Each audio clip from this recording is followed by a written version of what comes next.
Welcome to the first episode of this new series where we're testing guns to see just how easy you can conceal carry them. Up first, we have the Sig P320. We're gonna touch on a lot of topics like how comfortable this is, how easy it is to carry, the capacity, the weight, the size, all of those things. At the end of this episode, we're gonna give this a final rating, but first, we gotta set some ground rules. To start off, we are carrying this for 7 days. I think that's a very good baseline number. This is gonna be an appendix setup with a tier 1 concealed holster and a spare magazine. We're gonna be doing this to keep it about the exact same size, and this is my preferred carry setup. Clothing, we will be wearing a very similar t-shirt. All of them will be Herrington Arms t-shirts, the exact same size. It's a little bit of a tighter fitting shirt, but it's what I wear day to day. Jeans with a core essential belt. This is a very good middle ground, and it's what typically people carry. To kind of mix it up, we threw in the Arrowhead joggers and shorts. This will be a little bit more based on the comfort side of things and for people that actually work out with their carry setup. To give it an overall standard, we will just be using me. I am 6 foot tall, weighing 200 pounds. I'm a very good middle ground of both height and weight, so we'll see just how easy it is for me to carry this setup. So right off the bat, the P320 is just a very large gun that's very heavy. In this configuration, not all P320s are the same. With this exact configuration, we're looking at 3 pounds, 12 ounces, which is very heavy for a setup. However, you do get 39 rounds of capacity, and even more if you wanted to carry a Neo Mag in your pocket. At its largest in this setup, you're looking at about 10 inches by 8 3/4, which is absolutely huge, especially for appendix. And I'm not gonna lie, I definitely noticed it. I will say, if you're going to carry this gun and you're smaller than I am, both size and weight, it's definitely gonna be a lot more noticeable. This is a very large package. If you're shorter, it's just gonna get more and more noticeable. This gun is just gonna slowly keep encroaching up your torso. You can adjust the ride height, but frankly, there's just a lot of mass here, and a smaller frame person is really gonna notice this on their waist. When you're looking at ride height on this setup, it's about 3.5 to 4 inches sticking above the waistline, and it's adjustable, but to me, it's pretty much the perfect height where you can still get your fingers in between your belt and the frame of the gun. If you go any lower, you're gonna have a hard time getting a full grip on the gun, so it's kind of perfect. All that being said, 3.5 inches to 4 inches is very noticeable above your waist. When you sit down, this is gonna dig into your stomach. I noticed getting in and out of the truck, I had to hike my pants up before I sat down, especially in jeans. The joggers kind of morphed to my body, which made it a little bit more comfortable. This isn't gonna be your typical carry gun for a lot of people, but for somebody like myself that wants one gun that does everything, you really don't get much better than this. So as I mentioned earlier, we're running the tier 1 concealed holster. This is the Axis Elite. It's probably one of my favorite setups. It's definitely gonna be on the larger side for concealed carry. A lot of people don't like running a spare mag. However, I can just reload a lot faster with it right here than just throwing it in my pocket. Even with the Neo Mag, I'm just a little bit faster with this setup. And frankly, the spare mag isn't as noticeable as the gun size itself. But what's really nice about this holster is it's got a lot of adjustment in ride height. You can also adjust the wedge that is going to push your belt out and help the gun conceal in to reduce printing, which is really nice. It's a really nice Kydex. It's the perfect thickness. It's got really nice clips. What else is nice is it does fold to your body, so it's not a rigid system that will just dig into you. Just so you guys know, Tier 1 Concealed sent this out to us for free for the video. I reached out to them because I'm a huge fan of their stuff. Tier 1 is not paying us for the review of this holster or for this video. They did not pay us to say anything specific. They do not get to see the video early, so we are going as unbiased as we can, but they did send this out for free, so we appreciate them doing that. One of the added benefits of running a spare mag is you get this second clip here, and this is going to lock the gun in rotationally even more and also distribute the weight a little bit better. Obviously, you have to have a very good belt for this to matter. If you run a flimsy leather belt, it's just not going to be a comfortable carry experience for you. So with the Core Essentials belt, it is as rigid as it can get. So with jeans, it is super comfortable to carry. With the Arrowhead Tactical stuff, we ran the included belt both in the joggers and the shorts. Both performed really well. I did notice a lot more movement with the joggers and shorts over the belt and jeans setup, which is to be expected. It's just looser clothing. So for people that want to carry a larger gun but want to be a little bit more comfortable, it's probably a better option. I honestly prefer jeans just because that's typically what I wear. With all three setups, I really didn't notice the weight that much. And again, I think that comes down to the belt being very rigid, but I did notice the size, which is kind of obvious. It's a pretty large gun. With how much sitting I do at the office and driving back and forth from work, it was very noticeable that the Arrowhead joggers and shorts were a lot more comfortable to sit. I found if I didn't quite hike my pants up with the jeans, the gun kind of dug into my lower waist. Whereas with the joggers, it just kind of morphed my body and pushed it to where it was comfortable.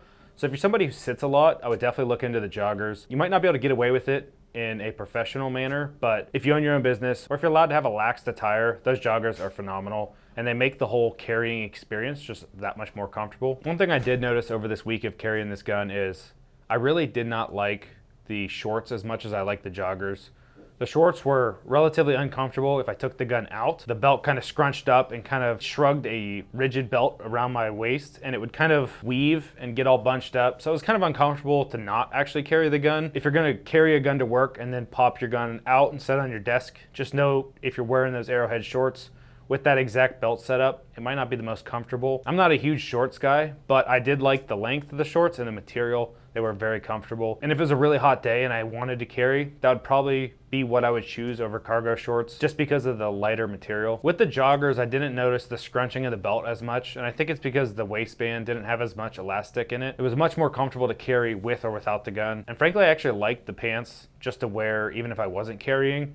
They're very stylish, they're very comfortable. There's just a huge added benefit of being that much more comfortable when I carry. There's a lot of people that would probably not carry this setup with jeans and a belt simply because of the rigidity. I think that more people would carry if they got the Arrowhead setup. If you're not comfortable when you're carrying, you're probably just not gonna carry. And this is kind of common sense that for those kind of people, a full-size gun probably isn't the setup. Another thing to keep in mind is it's summertime in Ohio right now, so it's a lot harder to get away with baggier clothing or multiple layers. So in warmer conditions, this gun is going to be a little bit harder to conceal. For me, it really wasn't that big of a deal. We had a very rigid setup all around. I typically wear a tighter t-shirt without anything over it, and I still carried it pretty well. One of the big pros of the jeans with the core belt is the adjustability. With the Arrowhead Tactical, it's just a regular belt clasp, so there's no adjustability. Core Essentials, you just click a button and there's so much more movement.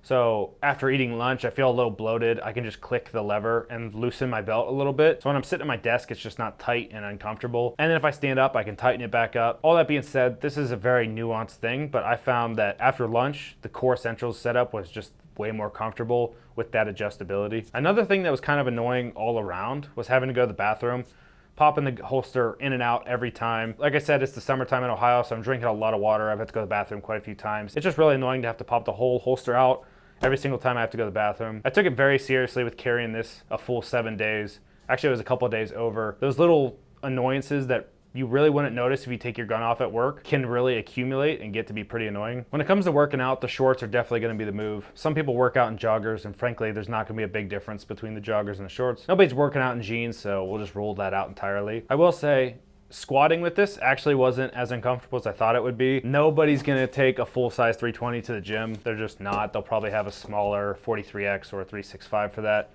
So keep that in mind when I'm talking about this, but I was pleasantly surprised at the comfort level. It wasn't as bad as I thought it was gonna be. And frankly, I do too much arm or upper body workout stuff. I only hit legs once a week, so if I had multiple setups, I'd probably carry a smaller gun. Is it doable? 100%.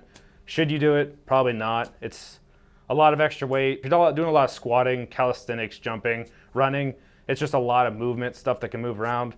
I really don't recommend it, but you can do it. So my biggest concern with working out with a full-size P320 was squatting. And frankly, it really wasn't that bad. It was almost not noticeable. I noticed the weight more than I noticed the gun. And if you think about it, when you squat, your hips kind of push back, which leaves room for the gun holster. Kind of wasn't expecting it. Nevertheless, it worked out really well. Another thing I was concerned about was inclined dumbbell press or some sort of bench press. Not an issue at all, plenty of room for the holster. Doing almost any arm workout, again, no issues at all. The big concern was the Peloton. It really was tight down there and it kind of wanted to pinch. The Peloton was a no-go for the 320. Frankly, I don't think you'll have an issue with the smaller carry guns, but for 320, do not try to Peloton. To wrap up my thoughts on comfort, we're gonna give this a rating from 1 to 10. For me, I'm thinking this is like a 4.3. It's definitely a little bit less comfortable than a carry standard setup, which I think would be probably around a 5. It's not as bad as I thought it would be, and I think that has to do with the quality components we're working with. A quality holster, quality pants, quality belt. All that adds up into a better experience, and frankly, you remove one of those elements and you're just gonna have a lot harder of a time. But overall, this was a lot better than I thought it was gonna be.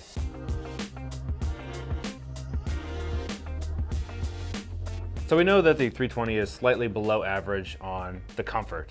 but can you actually carry it, and how bad does it print? With the 3 different pants I wore, I always wore a tighter fitting Herrington Arms t-shirt, and frankly, it concealed better than I thought it would. This is a very large setup, and this is a relatively tighter t-shirt, and the printing wasn't that bad. I would walk around the office, I'd walk around in public. Nobody could tell I was concealed carrying a full-size 320, and I would definitely consider that a win for this. The big thing that helped me was actually this full-size sweat guard. It just made it that much more comfortable to carry, and it blocked a lot of sweat from getting on my gun.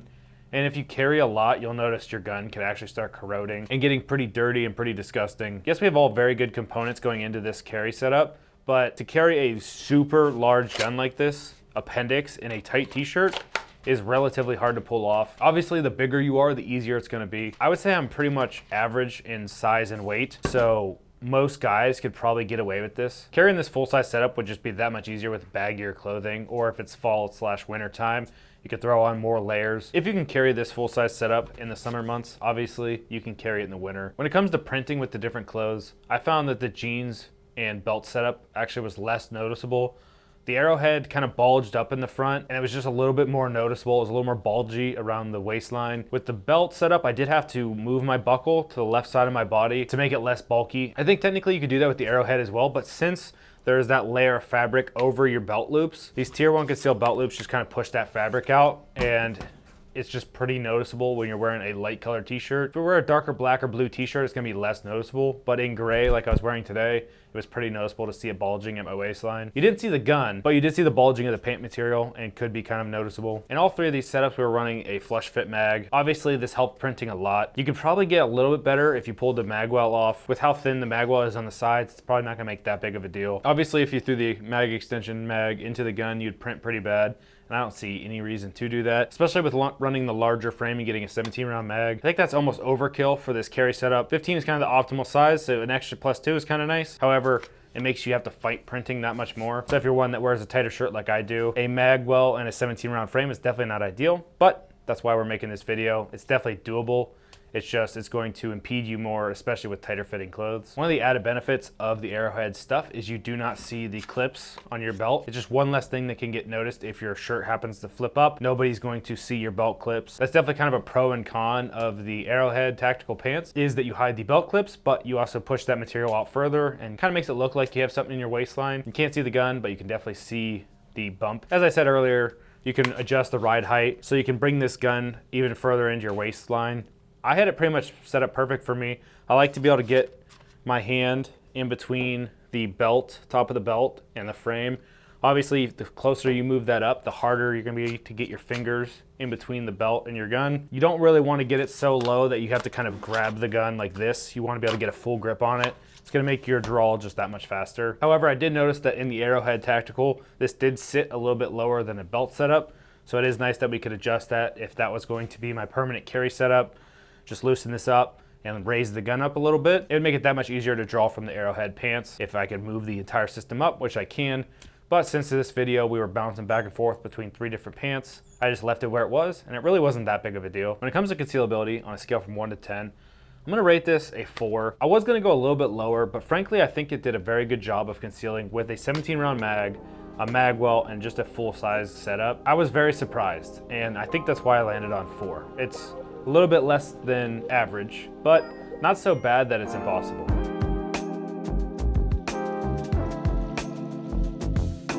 Comfort and concealability are very important when you're concealed carrying. I think next on the list is definitely gonna be effectiveness. How fast can you draw the gun? How fast can you shoot the gun? And a lot of that has to do with just range time and practice, but nevertheless, we need to talk about it from a carry standpoint. So going over this 320 build real fast, the 4 important things that are gonna make me shoot this gun better is going to be the compensator, the light, the optic, and the magwell. All of these things play their own role in making you a more effective shooter. Obviously, we had to throw a light on there because it is incredibly important. Seeing at nighttime is paramount. If you have to use this gun at nighttime, you wanna see your target. You don't wanna just randomly shoot into the dark. So when you're looking at a concealed carry gun, I think it's important to have a weapon light on there. Not only does it reduce recoil with the added weight, but now you can see your target. This doubled as my home defense gun during these 7 days, so I kept it in my little bedside gun safe. If I had to use this at nighttime, my house is pitch black. It is incredibly important that I know what I'm shooting. I have 2 young kids. If one of them were to get up at nighttime, I have to identify the target. That is incredibly important. And since this is a carry gun, I spent a couple hours per day out and about, either in my backyard or at grocery stores during nighttime. So definitely an important thing to throw in a build. Compensator is going to reduce a lot of this recoil, both the muzzle flip and the linear recoil in your hand, making it feel softer than it actually is. The dot is just going to make you that much more accurate. So now you're getting speed and accuracy. And as you see, I can reload this gun fairly well. So with the mag well, it's going to help with a reload. This mag well actually allows us to run a flush fit mag, which helped with concealability. Nevertheless, reloads are a breeze on this setup. And those are kind of the three elements of shooting: is speed, accuracy, and reload is kind of like a special third one. It's important because if you have to do a reload, you better be good at it. That is usually something that takes 1, 2, or 3 seconds, which I don't know about you, but I could shoot 6 to 10 rounds in that amount of time. So you being fully out of the gunfight for that amount of time, you better get fast at it. A mag well is gonna make it that much easier. It's not gonna make you the best in the world. It's not magically gonna make you have a sub 1 second reload, but if you happen to bush it, it's gonna help a lot. So those are the things that kind of make this a better shooting gun. The full size grip is gonna make it that much easier to shoot because I have a full grip on the handgun. The P320 has a relatively good trigger in it. A really bad trigger pull can make you have a longer split time or just be a slower shooter. For those of you that don't know, we actually make the compensator, mag well, and mag extension on this gun, and for a lot of other guns like the 320. If you guys would like to check these out, go to herringtonarms.com. Looking at the split times and drill times for this setup, we didn't see a huge difference between outfits. All the different pants really didn't make a huge difference in the actual time itself. I think where you would see a bigger difference is multiple layers, like in the winter time. Frankly, I'm the fastest shooter I can be with this setup. The overall effectiveness of this setup will not be affected by the pants or the outfit. All of those different setups were about the exact same time, both with the 1R1 and the bill drill. So this is without a doubt my favorite carry gun setup. It's definitely on the bigger side, but I just performed so well with this gun. It's got the Herrington Arms HD320 flat on there, reducing both the muzzle flip and felt recoil in the hand.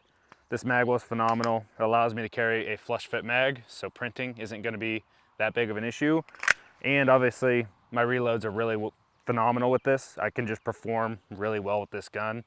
It's definitely on the bigger side, but this is the gun that I perform the best with, and that's why we had to start with it. In terms of effectiveness, this gun's going to be a 9.5 out of 10. None of the other guns I own I can shoot as fast as this one. And I don't really think there's too many other guns in our arsenal that will top it. So in the end, when you add up all the numbers on this build, you're looking at 17.8 out of 30. I think that almost doesn't quite do it justice, but when you really think about it, it makes sense. This is just a very big gun that's very heavy. If you weren't an average sized dude, you would have a really hard time carrying this. Obviously, my wife can't carry this. A lot of smaller framed guys are gonna have a hard time carrying this. But if you're a bigger dude, it's just gonna get easier. And frankly, with me being pretty much right in the middle at average, I think that's a pretty fair number, slightly above average. I'm really curious, have you guys carried something this big? Drop a comment down below. We're really curious to see what we should carry next in our next episode in this series of videos. If you guys enjoyed this video, we'd appreciate a like and subscribe. We'll see you next time.